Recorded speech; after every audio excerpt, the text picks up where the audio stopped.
तो मारुतीरायाची बिभीषणाची भेट झाली आणि मारुतीरायाने एकांतात विचारलं, लंकेश तेव्हा रावण मरायचा राहिला होता. मोठ्या माणसाचे शब्द नाना खोटे होत नसते. मारुतीराय रावण मरायच्या आधी बिभीषणाला लंकेश म्हणले. कसा खोटा होईल मोठ्यांचा शब्द. आणि म्हणले लंकेश. लंकेश म्हणल्याबरोबर बिभीषणाच्या डोळ्याला पाणी आलं. दादा जिवंत आहेत आणि मला राजे.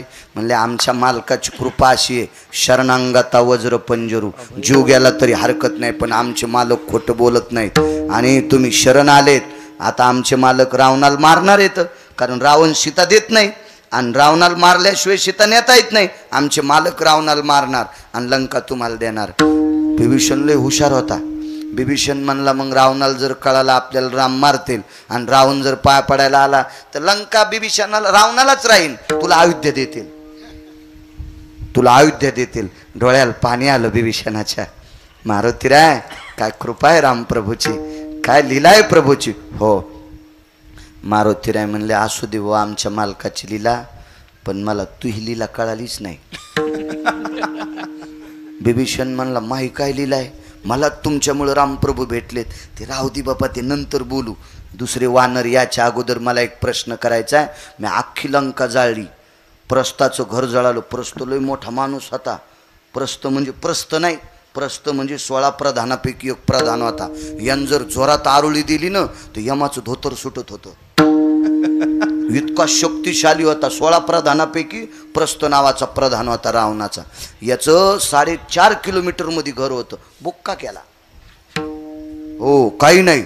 आणि म्हणे तुझं घर, तुझ्या दारातली धर्माची पताका जळाली नाही, तुझ्या दारात वृंदावन होतं त्या तुळशी वृंदावनाला आळ लागली नाही. कारण काय. बिभीषणाच्या डोळ्यातून पाणी आलं. मारुतीरायाचे पाय धरले. मारुतीरायाने उचललं, हृदयाला लावलं. रडू लागला बिभीषण. मारुतीरायाने सांगितलं लंकेश मला उत्तर पाहिजे, घर का नाही जळालं. तर बिभीषणानं सांगितलं तुम्ही ज्या वेळेला लंका जाळीत होते त्यावेळेला लंकेतले लोक काय म्हणत असतील मला माहीत नाही, पण माझ्या घरावर शेपटी टेकली त्यावेळेला मी रामनामाचं भजन करीत होतो. हो. आणि नुसत्या रामनामाच्या ताकदीने माझं घर जळालं नाही, म्हणून आळंदीतले मालक पहिल्या कडव्यात राम कृष्ण नामे हे दोडे साधे. राम कृष्ण नामे हे दोडे साधे. राम कृष्ण नामे हे दोडे साधे. राम कृष्ण नामे हे दोडे साधे.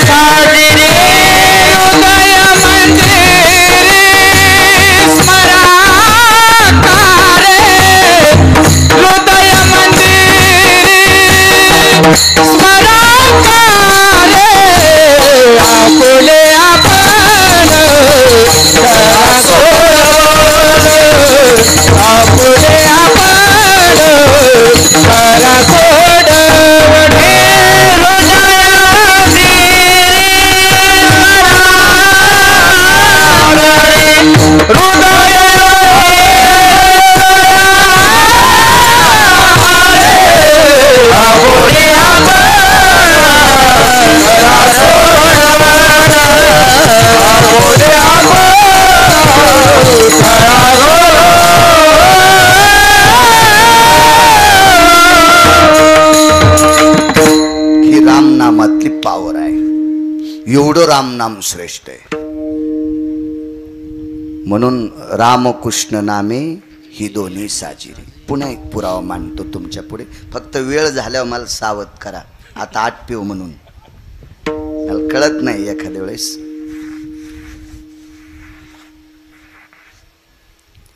$222 ज्या मंत्र्याला पद होते त्यांना नालायकपणा केला. 6 पाप केले त्यानं. 6 पाप. त्याच्यातल्या एका पापानं स्वर्गातलं अमृत खराब झालं. लक्षात ठेवा, देशावर संकट 2 लोकांच्या पापाने येत असते. एक राजसत्तेतल्या लोकांनी पाप केलं आणि आपल्या धर्मसत्तेतल्या लोकांनी पाप केलं की देशावर संकट येत असते. म्हणून राजकारणातल्या लोकांनी पाप करायचं नाही आणि आपण परमार्थातल्या लोकांनी पाप करायचं नाही. तुकाराम मामा देशावर संकट येत असते हो या 2 लोकांच्या पापामुळं. त्यानं पाप केलं आणि वरी 6 लोक फार पापी होते. म्हणून तर तुकोबाऱ्याने एकदा वरी बोट केलं तर जाई हो तू माते न करी सायास आम्ही विष्णू दास तैशनो हो. वरी जरा चुका करणारे होते. या इंद्रानं 6 चुका केलत्या, 6 चुका. त्याच्यातल्या एका चुकीनं अमृत खराब झालं. अमृत खराब झालं म्हणजे जेवणच खराब झालं ना. स्वर्गात काही भाकरी नाहीत, तांदूळ नाहीत, तुरी नाहीत, गहू ज्वारी नाही, बाजरी नाही, मका नाही. तिथं 5 प्रकारचे अमृत आहेत.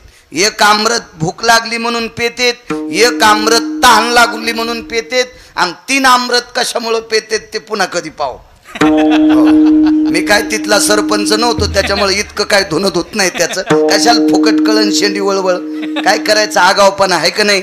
हे 5 प्रकारचं अमृत. तिथं भाकरी ज्वारी तांदूळ कढी शिरा वड्या असं काही नव्हतं. खाली इथं भाकरीचा संबंध आहे. मग आता हे अमृत खराब झाल्यावर देवान काय प्यायचं, ठन ठन बोंबलू लागले देव. यक्षादि किन्नरो यति चारनायाम विद्याधरा यति लोकंति पाला यतो सहिष्णु अमराम पुरियो प्रतिभास सर्वाम भोक्तव्याति जायम नैवम गिरगावकर लिखितम. भाकरीची पंचायत ठन ठन बोंबलू लागले. काय खा यांनी 100 स्वर्गी झाला पाहे अमरनाथाचे गोड नसते, अमरनाथाचे गोड नसते. अमरनाथाचे स्वर्गी झाला पाहे अमरनाथाचे गोड नसते, अमरनाथाचे गोड ओरडू लागल्या. काय खावं. 124 यज्ञ केले, 123 करता आले. 24वा यज्ञ करण्यासाठी पोरगी लागती. ज्याला पोरगी नाही का त्याला हे यज्ञ करता येत नाही. आणि त्याला करायचं असेल तर बहिणीच्या पोरीचं भाचीचं लग्न करावं लागतं. हा महाराज दशरथ राजाला हा यज्ञ करण्यासाठी शांता नावाची मुलगी, पंढरपुरातल्या मालकाचे वडील होते 7व्या अवतारातले दशरथ राजा, यानं शांता नावाची कन्या मानस कन्या म्हणून स्वीकारली. तेव्हा तो यज्ञ पुढचा करता आला. इंद्राला 124वा यज्ञ करण्यासाठी जयंती नावाची कन्या होती आणि या जयंतीचं लग्न केलं आणि त्या यज्ञाचं पुण्य प्रदान पदरात पाडून घेतलं. 124 यज्ञ केले. त्याच्यातला एक यज्ञ असा केलता हत्तीच्या सोंडेसारखी तुपाची धार. मी काय पाहिलं नव्हतो पण पाहावे पुराणी. हा मी पुराण आणि वारकरी संप्रदाय तुकोबाराय पुनाला मानतेत. मधल्या भंगिऱ्यांना का मानेन त्यानं वाजू द्या तुंतुने कोण ऐकत त्यांना आला ऐकायचं. विठाला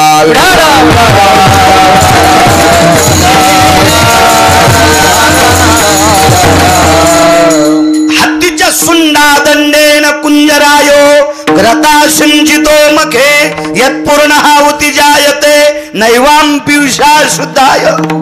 हत्तीच्या सोंडेसारखी. हत्तीची सोंडीची धार म्हणजे किती हाऊस पॉवरची मोटर.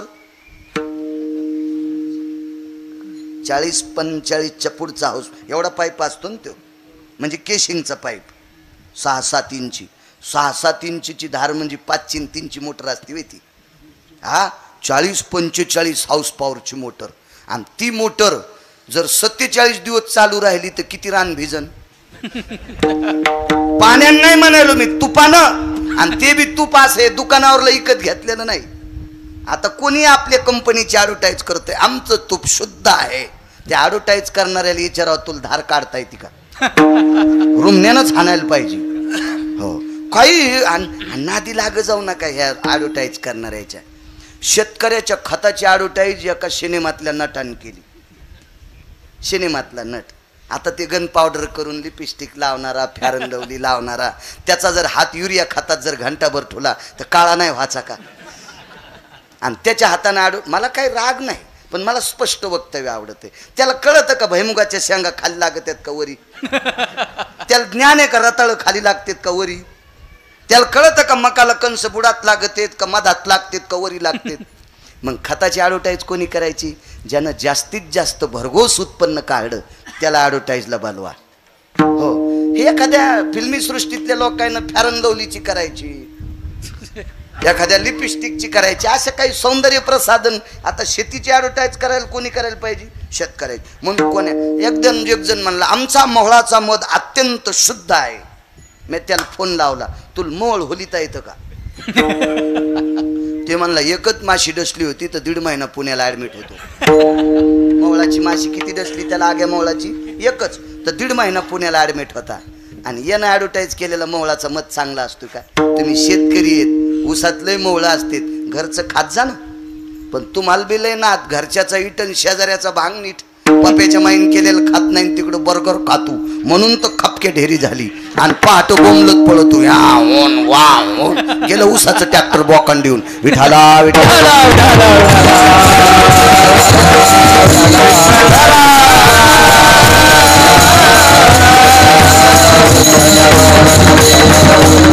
काय मला काय वाटत नाही. तुम्हाला वाटत नाही रगील महाराज याला नाही बोलवायचं, नका बोलू. तुम्हाला 30 गाव पठ्ठ्याला 36 गाव. पंढरपुरातल्या मालकानं हाऊत भरून द्याला आणि रिकामा होत नाही साहेब. त्याला असा पाईप बी वरून तुटी किती फिरवा रिकामा होत नाही. त्याच्यामुळे भंगिऱ्याची आंड्रवेलीन बनील धॉल फिरत नाही. देवाला आवडणं असं कीर्तन करायचं, नालायकाला तर काही आवडन. विठाला विठाला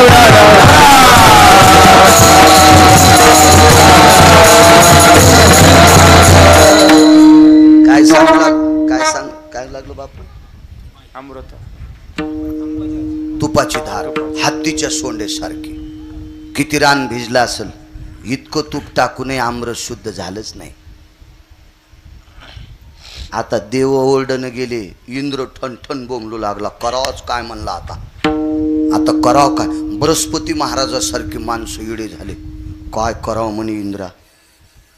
पर्जन्य यज्ञ केला की पाऊस पडतोय, आमका यज्ञ केला की तमक होतंय, पुत्रकामिष्ठ यज्ञ केला की पुत्र होतोय. आणि अमृत शुद्धी करता 124 केले झालं नाही. एक सामान्य माणूस आला. सामान्य म्हणजे दिसायला साधा. आता तुमचं काम कसं झालं माहिती आहे का? जो ज्या महाराजाकडे लय पैसे तो महाराज तुम्हाला लय आवडतो. काय पोरगी द्यायची त्याला का? त्याची पोरगी तुमच्या पोराला करायची? आपल्या संस्कृतीमध्ये श्रीमंताला किंमत नाही, भिकाऱ्यालाही किंमत नाही. आपल्या संस्कृतीमध्ये आचरण आणि अभ्यास याला किंमत आहे, देखाव्याला किंमत नाही. महाराज जर भारीच्या गाडीत आला असेल तर लोकनाट्यवाले कुठं पायी पायी येतात. आता महाराज किती मोठा असू द्या, त्याचं कीर्तन कशावर चलतं? लाईटवर, माईकवर, जनरेटरवर. कोण लाईट जनरेटर? गावकरी. लोकनाट्यवाले तुमची लाईट घेतात का? कोणाचं जनरेटर असतंय? त्याचंच जनरेटर. असं काही नसतंय. महाराजाकडे पैसे लय असले, त्याला लय मोठी इमारत, लय मोठी बिल्डिंग, त्यानं लय 5-25 मजली बांधकाम केलं म्हणजे तो लय श्रेष्ठ असो असं काय नसतोय. महत्व हरवी, चातुर्य लपवी, विषयी पण मिरवी आवडून, पूज्यता डोळा न देखावी, स्वकीर्ती कानी न ऐकावी, असा साधा महाराज. आणि त्यांनी इंद्राला सांगितलं, इंद्रा तुमचा अमृत शुद्ध करण्यासाठी मृत्यूलोकामध्ये जंबूदीप नावाचं दीप आहे आणि त्या दीपामध्ये पंढरपूर नावाचं गाव आहे आणि पंढरपूर गावाच्या बाजूला मंगळवेढा नावाचं गाव आहे आणि मंगळवेढ्यामध्ये चोखोबा नावाचे संत आहेत. हे तुमचं अमृत शुद्ध करतील. तर इंद्राने विचार केला, हा चोखा कोणाच्या कुळातला आहे? मोठ्या लोक असा बारीक कातीत आहेत बघा. हे कोणाच्या कुळातलं आहे? आपल्या संप्रदायात जातीला काही संबंध नाही. कबीर मोमीन, लतिफा मुसलमान, शेना नावी जान विष्णुदास, वैष्णव चांभार धन्य त्याची माता, यातायाती धर्म नाही विष्णुदासा, निर्णय तो ऐसा वेदशास्त्री, तुका म्हणे नाही जाती सवे काम, ज्याचे मुखी नाम तोची धन्य. जातीला काय करायचं? आणि जातीला जर महत्व देत असाल तर भारतात अशी कोणती जाते त्या जातीतले लोक दारू पित नाहीत? तुम्हाला सापडी की एखादी जात? नाही. अशी एखादी जाते का त्या जातीतली लोक मांसाहार करीत नाहीत? नाही. मग एखाद्या जातीला नाव ठेवायची आपली काय पात्रता, काय टप्पर आहे, काय नालायकपणा आहे? काय कस काय वाईट म्हणू शकता? प्रत्येक जातीत माणसं सज्जन आहेत आणि प्रत्येक जातीत माणसं हरामखोर आहेत. म्हणून वारकरी संप्रदाय असा श्रीमंत संप्रदाय, या संप्रदायाने कोणालाच चोंभाळलं नाही, फक्त चांगलं वागणाऱ्याला जवळ घेतलं. हो, हे विशिष्ट प्रकारच्या जातीचा काय त्याला मीठ लावून म्हशी पुढे ठेवायचा आहे? उत्तम कुळी जन्म क्रिया मंगल, उत्तम कुळी जन्म क्रिया मंगल, बुडविले कुळ उभयता, उभयता बुडविले कुळ उभयता. उत्तम कुळी जन्म क्रिया मंगल,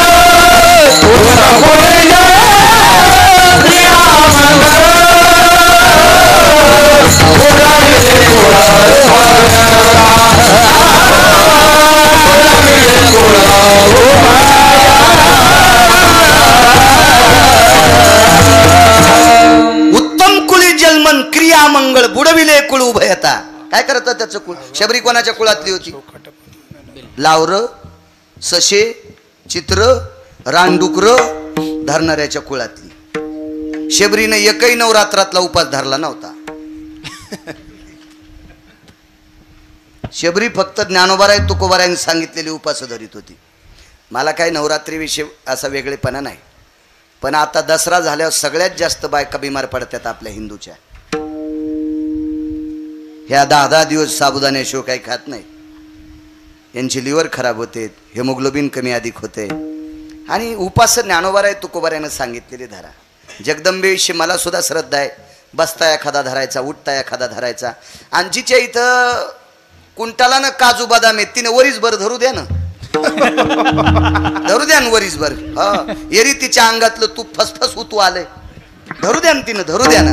पण रानात काम करणाऱ्या बाईनं एकादशी शिवाय आणि 24 परवान्याशिवाय आणि एक टाइम जेवून सोमवार याच्या व्यतिरिक्त कुठला उपवास करायचा नाही. पाप लागलं तर गिरगावचा बाळ्या मरू द्या, मरू द्या, मरू द्या. पाहुणी ग्रंथ करावे कीर्तन, कोणाचं ऐकून नाही. आधारा वाचून काय सांगशी कहाणी, हे बाकीचं नाही क्षेत्र. अहो माणसं पण काय काय 9 दिवस उपवास, 9 दिवस चप्पल घालीत नाही आणि दसरा झाला की घोरपडी धरीत. कसं हाणायला पाहिजे, यायला रुमण्यानं हाणायला पाहिजे, रुमण्यानं. आणि हाणून हाणून लाल केल्यावर रुमनं इकून ठोकायचं, निकून काढायचं पुन्हा. हराम खोरा तू सांगतो या विठाला विठाला.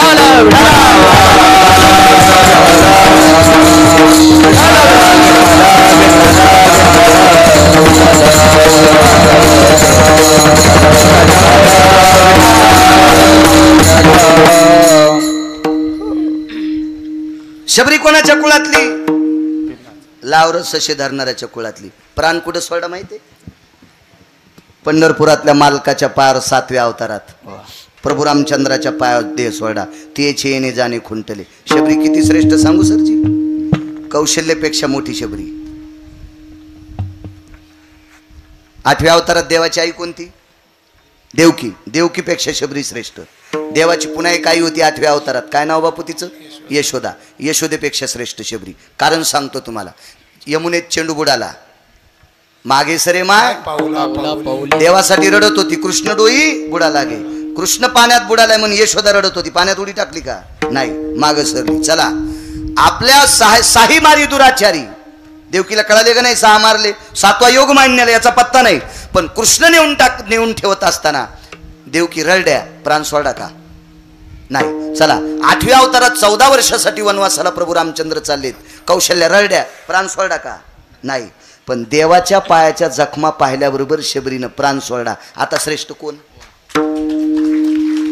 कोणाच्या कुळातली होती शबरी? लाहोरच रामडुकर धरणाऱ्याच्या. म्हणून परमार्थ करण्यासाठी जातीचा संबंध नाही शबरी. चला, तुमची पोरं तालुक्यात, भारतात, महाराष्ट्रात, एखाद्या देशात पहिले येत असतील. लाहोर चित्र सशे धरणाराचं पोरग पृथ्वीवर जितके देश आहेत या सर्व देशात 3रं आलं. त्याचं नाव एकलव्य. त्याचं नाव काय होतं? एकलव्य. कोणाचं पोरग? भिल्लाचं पोरग. अर्जुन कोणाचा मुलगा? क्षत्रियाचा. कौरव कोणाचे कट्टे? दुर्योधन्या, शकुन्या, दुःशासन्या, जयद्रथ्या हे 24 हरामखोर होते. महाभारतात त्या 24 लोकांचं सकाळी नाव घ्यायचं नाही. प्रातान्विनी होगे नामने विशंती चत्वारो गौहत्या समम पापहा. हे नालायक होते. शकुनीनं सख्या बहिणीच्या पोराला पत्ते खेळायला शिकले. गांधार देशाचा राजा होता. हे शकुन्या फार नालायक होता.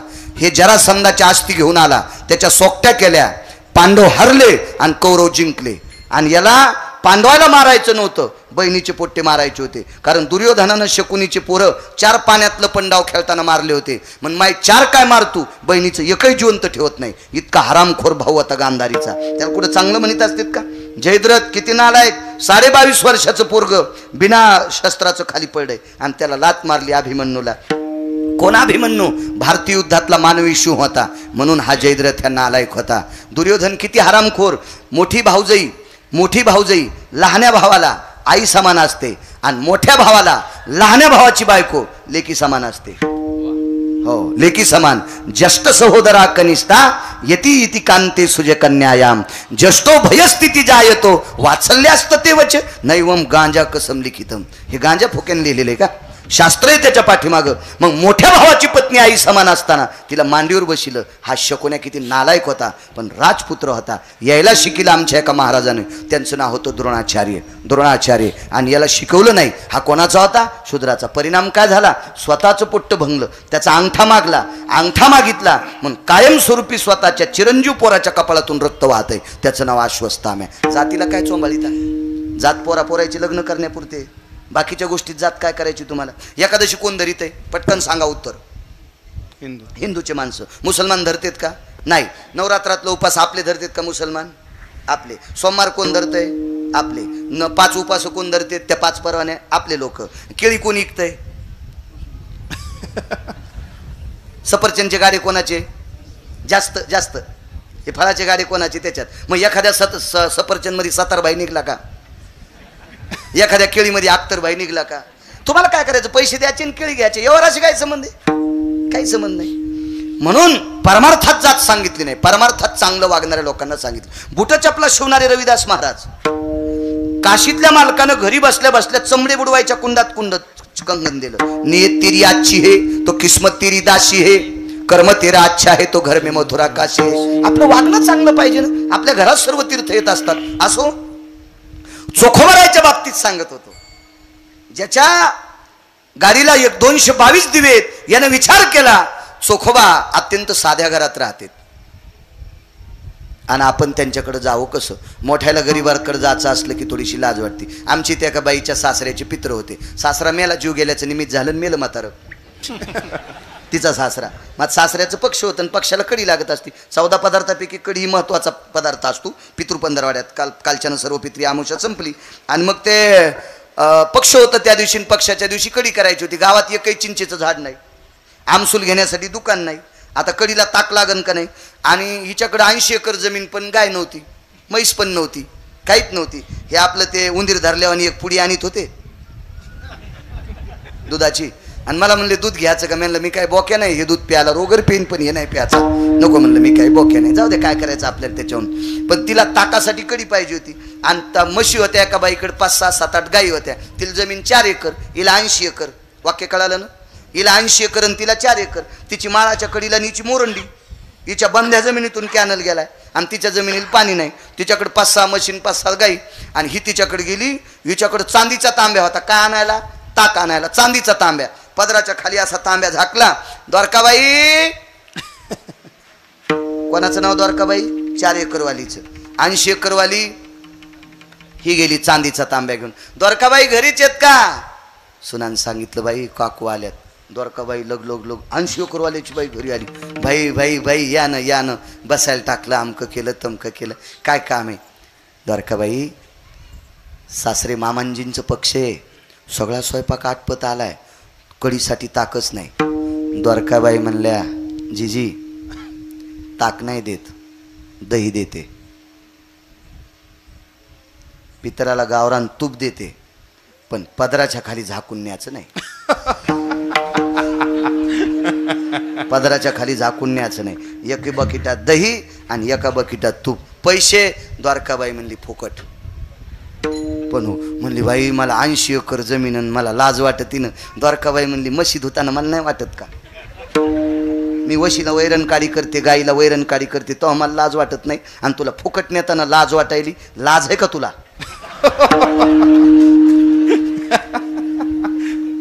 हे मोठा वाडा पोकळवासा आणि वारा जाई भासा भासा असं असतं बरं का. मोकर टेकून चौघीत लुगडं एक. विठाला विठाला.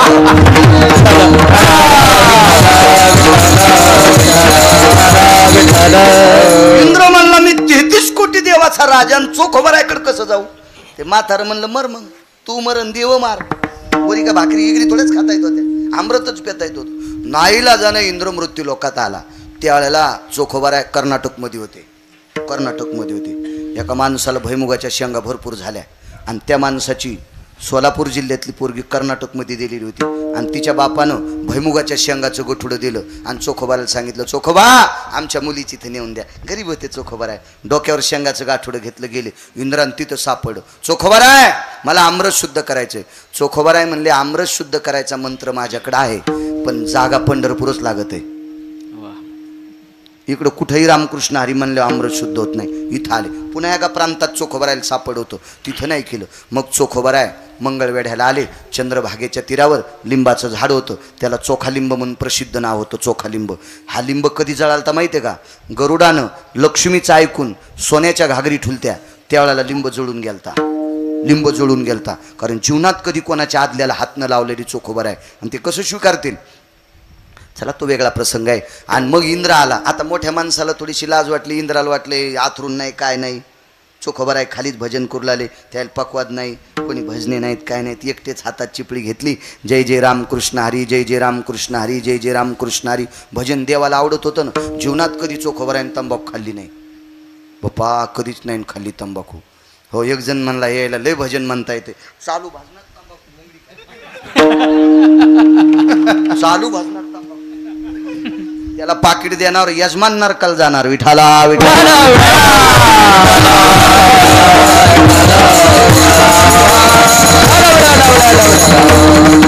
मला एक माणसो काय काय आता गडबडीत आता शहराला जायचं ना, तर बिडी हातात, जय मारुतीराय.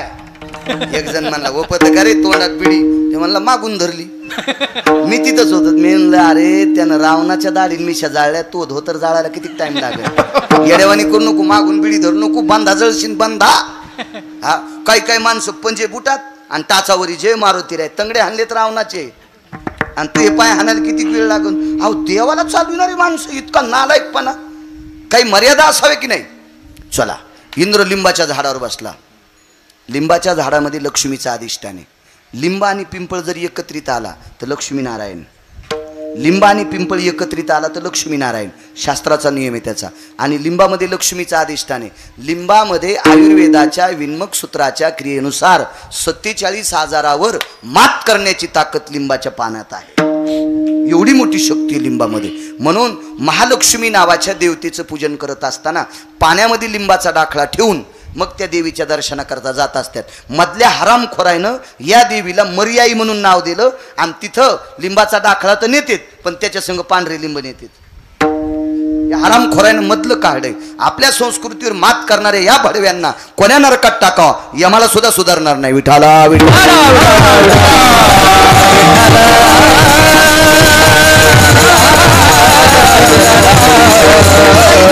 बसला आणि चोखोबारायचं भजन सुरू झालं. जय जय रामकृष्ण हरी, जय जय रामकृष्ण हरी. आता ते चोखोबारायचा मंत्र आहे. चोखोबाराय काय सामान्य व्यक्ती नव्हती महाराज. महाराज या 33 कोटी देवता जर भजनाला खाली आल्या असत्याल तर त्या फक्त चोखोबारायकडे आल्या. ती एकादश कोणत्या दिवशी होती? सोमवार एकादशी विमान उतरले पंढरीचे, विमान उतरले पंढरीचे, विमान उतरले पंढरीचे. सोमवार एकादशी विमान उतरले पंढरीचे, विमान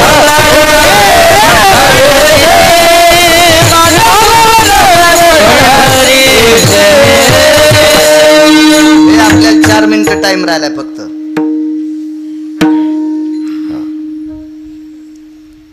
एकादशी सोमवारची विमान खाली उतरलं. चोखोबारायच्या दारात भजन, एवढा मोठा दर्जा चोखोबारायचा. पण त्या चोखोबारायच्या समोर बसायची इंद्राला लाज वाटली. फांदीवर बसला. अमृताचे कलश उघड्याबरोबर सरजी अमृत शुद्ध झालं. खरी शुद्ध होये अमृत बोला, गोपियाचे घरी शुद्ध होये अमृत, गोपियाचे घरी शुद्ध होये अमृत, गोपियाचे घरी शुद्ध होये अमृत. एका जनार्दने मात कायता, एका जनार्दने मात कायता. चोखियाचे घरी शुद्ध होय अमृत एका जनार्दनी मात काय सांगू अमरपुरे भय व्याप्तेषु खलम इन्मखाति जायते पीशाम शुद्धत्कारायम नामनेति नारायणो यत्पुनिताति नामने अधिष्ठितम लोकत्रयो मृत्युलोकास्थितायाम जाम्बुदीपायत पवित्रयो. हे पुराण सांगते विठाला विठाला. अमृत शुद्ध झालं पण चारच एक अमृत राहिलं का. हे इंद्र पायच नाही पडला. इंद्र म्हणला इतक्या साध्या गरीब महाराजाच्या कशाला पाया पडायचं. तुम्ही याच्या आधी सांगितलं होतं महाराज पैशावरून ओळखायचाच नाही, महाराज आचरणावरून ओळखायचा. महाराजांना असा बंगला बांधला की त्याच्या बंगल्याकडे पाहिल्यावर पटका खाली पडायला आहे, पण त्याचं आचरण किती शुद्ध आहे ते तपासायचं. झोपड्यात राहणारा जरी असला आणि आचरण शुद्ध असेल तर त्याच्या पाया पडायचं. चोखोबर आहे झोपड्यात. अमृत शुद्ध झाले चार, एक राहिलं. आता नारद भेटले. नारदाला विचारलं एक प्रकारचं अमृत. नारद म्हणले काय केलं. काय नाही, लिंबावच्या झाडावर बसलो, अमृतावर नामस्मरण पडलं, रामकृष्ण नामाचा ध्वनी पडला, वरी आलो. दर्शन घेतलं का नाही, नारदाच्या डोळ्यातून पाणी आलं. जा म्हणले पाया पडायला. मग चोखोबारायचं दर्शन घेतलं, त्यावेळेला पाचव्या प्रकारचं अमृत शुद्ध झालं. ते चोखोबाराय होते महाराज. चांगल्याचा आदर केला पाहिजे. याचं लाईट न्यायची होती ह्याकडीची त्याकडलं, मधात हे होता आपला रोड होता आणि ते ऊसाचे ट्रॅक्टर अडकू लागले म्हणून अंडरग्राऊंड लाईट करायची 120 फूट लाईन. शासनाचं बजेट आलं, 7-8 पाईप आले, 10 पाईप. ते बजेट इंजिनियर आले आणि ते पाईप गाडले, वायर ओवायचे राहिले आणि पाईट दाबून टाकले. वायर ओवायचंच राहिलं. इंजिनियर पेल्याला होता आणि मग त्याची उतरले होते त्यानं घाम पुसले होते. म्हणलं आपण ज्या कामासाठी पाईप गाडले वायरच वावायचं राहिलं, घाम पुसू लागले. आता झाडाखाली घाम पुसलाय. शेतकऱ्याची लाईट गेली, खांद्यावर खोरं होतं, ते खोऱ्याचा दांडा भरलेला, त्याची बनेल भरलेली. शेतकरी होता ना तो, शेतकरी होता. शेतकऱ्याची कदर करी जा. हो, शेतकऱ्याची कदर करी जा, शेतकऱ्याची. इथं कोणी जर राजकारणी बसला असेल ना, त्यानं आमच्या पाया पडू नका, आमच्यासाठी गाडी उभी करू नका. आम्हाला संध्याकाळचा ठिकाणा नाही, ते बी तूप खाऊ घालते, ते तूप खाऊ घालते. पण शेतकरी राजा जर भेजतून शेतात येत असेल आणि एखाद्या पुढाऱ्याची गाडी जात असेल तर त्यानं काच खाली करून म्हणा बसता का गाडीत, निदान इतकं तरी म्हणा, इतकं तरी म्हणा. बरा पडा का पाऊस, मरेपर्यंत तुला नको वाटेल तोपर्यंत खुर्चीची वेल्डिंग होईल. कारण शेतकरी 4 देवापैकी एक देव आहे. काशीतले मालक आणि पंढरीतले मालक एक देव. यांचं भजन करणारे 18 संत 2 नंबरचे देव. ज्यांच्यामुळे उद्याचा सूर्य पाहतो ते भारताचे जवान 3 नंबरचे देव. आणि ज्याच्या रक्ताचा घाम मातीत पडतो मोती तयार होते तो शेतकरी राजा 4था देव. 5वा देव पठ्यानं पाहिला नाही, दिसला तरी त्या देवाच्या पाया पडणार नाही. 4च देवाला मानतो, 4च देवाला. शेतकरी राजासारखा देव कोणताच नाही. आणि एक मगाशी तुम्हाला सांगून गेलो, ज्याला शेती कळत नाही त्या हरामखोर महाराजांना कीर्तन करायचं नाही, लायकी नाही. ज्याला शेती कळत नाही का तो वारकरी संप्रदायात येण्याचा लायकीचा नाही. बघा नाथ महाराजांनी आऊत हाणला असेल का नसेल मला सांगता येत नाही. अनवरत मेघ जळा, धरणे बांधून घाली जे तळा, पाण्याचा संचय करा. हे 400 वर्षापूर्वी शांतीब्रह्म एकनाथ महाराजांनी सांगितलं. आता गुडघ्या इतकले सॉक्स घालून सांगतात पाणी अडवा, पाणी जिरवा. तू विशिष्ट प्रकारचं पाणी पिऊन आला सुंबळ्या, तू आम्हाला पाण्याचं महत्त्व सांगू नको. आम्हाला नाथांनी पाणी सांगितलंय, तू कशाला सांगतो. तू हे पाणी पिऊन बायकोला साडी नेत नाहीस, तू आमचं काय भलं करणार आहे सुंबळ्या. तू ही काशी तिकडंच कर. असो चला मग पाण्याचं महत्त्व नाथ. बी चांगला असावा, जमीन चांगली असावा, सुक्षेत्र आणि ओलटे, बीजई पेरीचे गोमटे, आलोट फळ भेटे परी वेळे के गा. आळंदीतल्या मालकांनी सांगावं शेतीतली तत्परता मळे झाकून या कुणबियाची वाणी. देहूतल्या मालकांनी सांगावा 18 संतांपैकी शेती कळत नाही असा संत मला कोणी दाखवा, मी त्याच दिवशी पटकान उपर्ण नदीत फेकून देतो. एकही साधू नाही की ज्याला शेती कळत नाही. शेती अत्यंत मर्म आहे, फार मोठं सूत्र आहे. अहो तुमच्याकडे किती सोनं चांदी असली तर चांदीच्या भाकरीन सोन्याचं पिठलं खाता येत नाही. म्हणून शेतीवर हे काही काही बायका सकाळी व्यायामाला चालल्यात. हो, डांबरीचा एन टॅक्स भरलाय का. ह्यो गुडघा इकून टाकला, ह्यो पाय इकून टाकला, इकून हवा काढली, तिकून नागपुड्या दाबल्या, इकून डोळे दाबले, तिकून कान दाबले, गेलं मुंडक्याहून ट्रॅक्टर. त्याच्यापेक्षा 10 मिनिटं पायातली चप्पल कारण काळ्या मातीत चलणं, सगळं ब्लड पर्क्युलेशन व्यवस्थित होईल आणि सगळे रंध्र मोकळे होते. तिकडं चलणं, रानात म्हणली की जात नाही, अंगाला माती लागू देत नाही. मग झोपताना इतक्या गोळ्या आणि उठताना इतक्या गोळ्या, बसताना आग गग आणि उठताना आग गग. त्याच्यामुळे रानात जा, सगळे आजार निघून जात असते. चला मग ते शेतकऱ्यानं विचारलं तुम्हाला घाम काऊन आला. ते म्हणले सरका पलीकड. हे शिकलेल्याला वाटतं शेतकरी येडी चितकणी. शिकलेल्या बायका सुद्धा शेतकऱ्याला साधं समजित्यात. काही काही एक जण घरी आले, बाई काय सांगायचं महाराज, आमच्या मालकाला काही कळत नाही, लाईन आली की उसात, लाईन आली की उसात, त्याच्यात रानडुकरात इतकोसा फरक नाही. मी म्हणलं चुड्यांनी काय दगड खाशीन का, तेवढा अंतरण दिवस उसात जातो म्हणून तू चांगले कपडे आणि दागिने घालायलीस, टायमाला भाकरी खालीस, येडेवानी करी जाऊ नकोस, शेतकऱ्याचा आदर केला पाहिजे. चला असो. आणि मग ते येडेवानी करू लागले. त्याचा मुलगा भाकरी घेऊन आला मथऱ्याचा. दादा काय नाही रे, साहेब लोक आहेत. विचारा म्हणलं, जाऊ द्या. काय झालं ते म्हणले, मामा ही पाईपलाईन केली आम्ही, वायर ओवायचं होतं आणि वायर ओवायचं राहिलं, पाईप दाबलाय. मला तवाच सांगायचं, आता लोक वायर ओवून दिलं असतं. इंजिनियर घाम पुसू लागले, तुम्ही शिकले किती? ते म्हणले काय नाही शिकलो. तुमचा जन्म काय नाही म्हणले, परसात कुत्री येईल ती त्या साली मी झालो. त्याच्या घरी कुत्री जनली परसात त्या साली. कुत्री कधी जनली काय नाही म्हणले, आमच्या बैलाचं टकरीत शिंग मोड त्या साली कुत्री जनली होती. शिंग कधी मोड त्या साली पाऊस लय पडला ना आमची खालची इरच वाहून गेली त्या साली शिंग मोड होतं. हे याच्या गोळ्या संपल्यात म्हणले, याला वर्ष सांगता येत नाही, तिथी सांगता येत नाही, हे काय वायर होईल म्हणले. वायर वावायचे ना तुम्हाला, माझ्या संग उसात चाला. हे सॉक्स घातलेले उसात तितकं पाणी दिलेलं आहे, पण ते बी लय बहादर होतं. त्यांनी चिखलात नेले आणि उसात बिळात पाणी गेल्यामुळे उंदीर वरी आलता. उसाला पाणी दिल्या, बिळात पाणी गेल्या, उंदर कुठे येणार?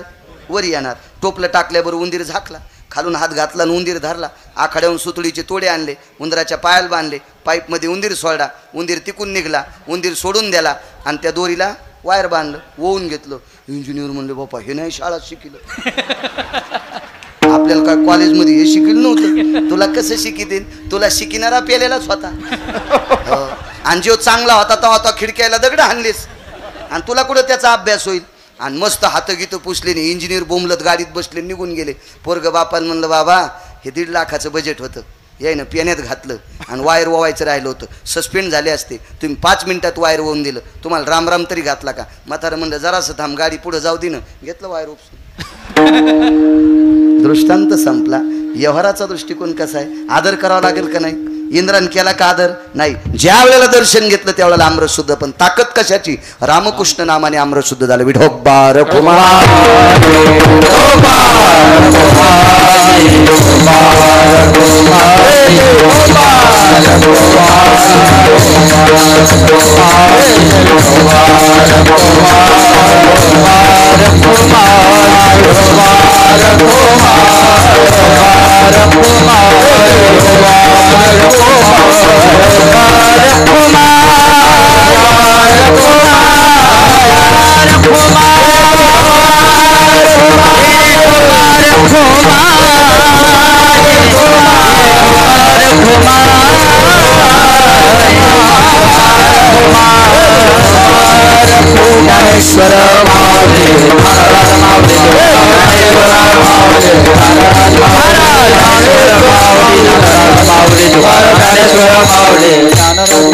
भगवान ज्ञानोबराय तुकोबराय नामदेवराय चोखोबराय नाथ बाबा सावता महाराज, शेना महाराज, रविदास महाराज, मीराबाई, जनाबाई, मुक्ताबाई, सगुबाई, कबीर महाराज या सर्व अष्टादश संतांच्या कृपेने चालत असलेली जुनाट परंपरा भगवान रेडेश्वराच्या कृपेने इथे पवित्र एका महात्म्याची समाधी आहे. सद्गुरू रंगनाथ स्वामी आदी करून हा संत सत्पुरुषांच्या पदस्पर्शाने पुनीत असलेली माती माऊली महावैष्णव ज्ञानोबरायांचा भक्तीचा गंध ज्या मातीला लागला अशा परम पावन प्रांतातली तुम्ही माणसं, तुम्हा सज्जन श्रोत्यांना साष्टांग प्रणिपात करतो. आणि ही चालत असलेली जुनी परंपरा, अनन्य साधारण महत्वाचा दिवस आजचा हा पवित्र दिवस अश्विन शुद्ध प्रतिपदा. मी मगाशी बोलून गेलो, आजचा घट सोयीसा असतो आणि आजपासून 6 महिन्याला चैत्र शुद्ध प्रतिपदेला घट उलटा असतो. याचे एक फार मोठे शास्त्रीय कारण आहेत, पौराणिक कारण आहे की वेदाचे कारण आहेत.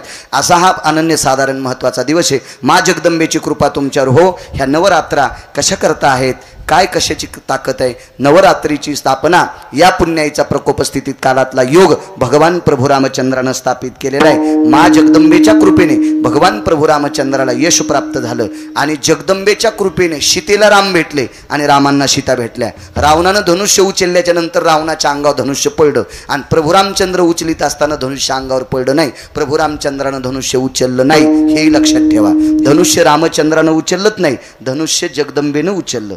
सीतेनं सरस्वतीची साधना केली, सरस्वतीनं कृपा केल्याच्या नंतर नवचंडी प्राप्त झाल्या आणि या यक्षिणी किंकिणी डंकिनी या 3.5 कोटी सर्व देवता प्राप्त झाल्या, 51 पीठ प्राप्त झाले आणि या सर्व पीठांनी सीतेला आशीर्वाद दिला. सीते रामचंद्र धनुष्य उचलत असताना फक्त त्यांना तुमच्या भाषेत सांगतो ॲक्टिंग करा, नुसतं वाका, धनुष्य उचलल्याचं निमित्त करा.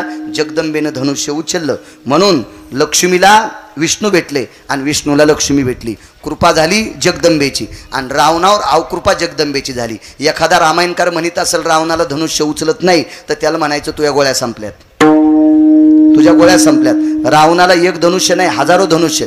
धनुष्य त्र्यंबक धनुष्य शंकराचं.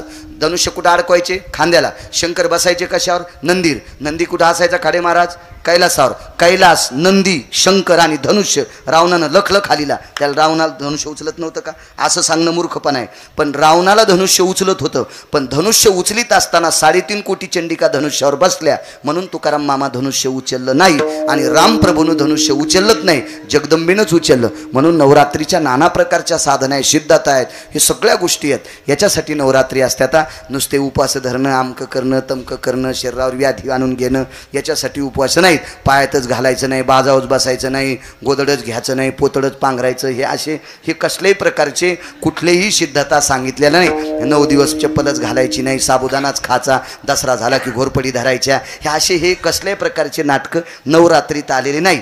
आणि जगदंबेच्या बाबतीत ज्ञानोबाराय, तुकोबाराय, नामदेवराय, चोखोबाराय, नाथबाबा, सावता महाराज नाना प्रकारचे अभंग आलेत. अभंग आलेत आहे का नाही? कुळीची हे कुळदेवी केली ठावी संतानी, येग येग विठाबाई माझी पंढरीची आई. रामकृष्ण नामातली ताकद. विद्यानगरीचा राजा होता. या विद्यानगरीचा राजा जगदम जगदम जगदम जगदम जगदम म्हणायचा. एका वारकऱ्याने सांगितलं चल पंढरपूरला, तुझी देवी तिथं झाडून काढते. राग आला. सोन्याचं मंदिर होतं त्याचं. पंढरपूरला आल्यावर ज्या देवीला तशा सस्ताईला हिऱ्या मानकाची कोंदण केलेला पितांबर नेशित होता ती देवी आता बरमाटी सागाचा मंडप आहे पुढं, हा मंडप झाडाला राजाई नावाची देवी होती. वारकऱ्याने सांगितलं ए पाय ना तो पुजारी आलाय. देवी ढस ढस रडत होती.